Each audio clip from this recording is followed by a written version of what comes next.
Most people think English means collecting more knowledge, more grammar rules, more vocabulary lists, more videos, and for a while, it feels like progress. But then someone asks a question in English, and everything disappears. The mind freezes. The sentence breaks. Even basic words suddenly feel far away. If this happens, it does not mean you are bad at English. It means you are treating English like a school subject, not a real-life skill. Because English is not only something you study, it is something you use. And every skill becomes stronger through small daily practice.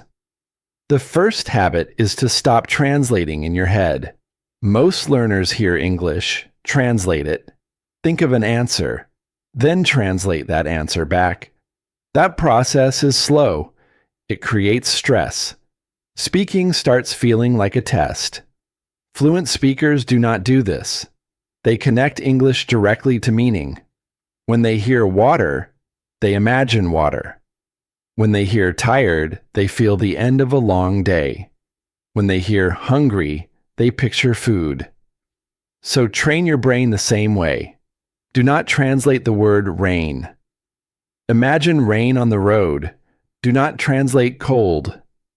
Imagine your hands in winter air. This helps English enter your mind faster, without another language first. The second habit is micro-speaking.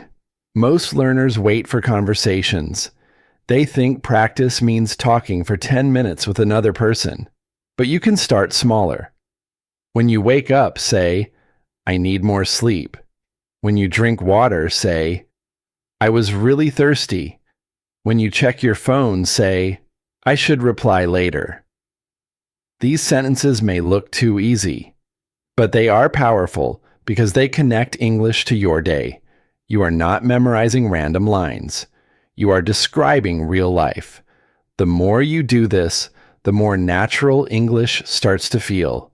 No pressure, no audience, no fear, just small daily speaking.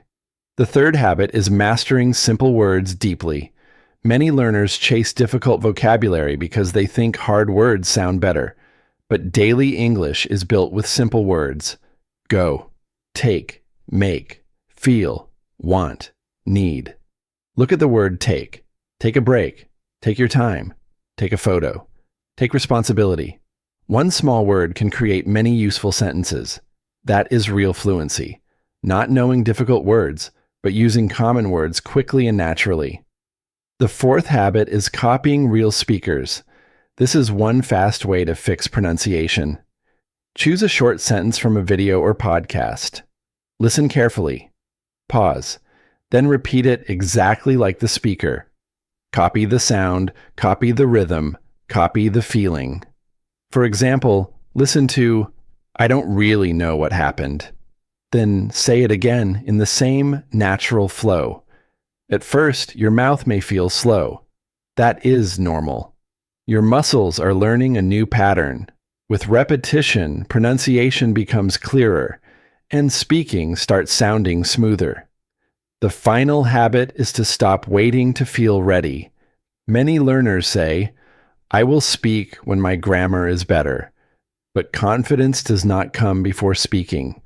Confidence comes after speaking, after small mistakes, after awkward pauses, after trying again.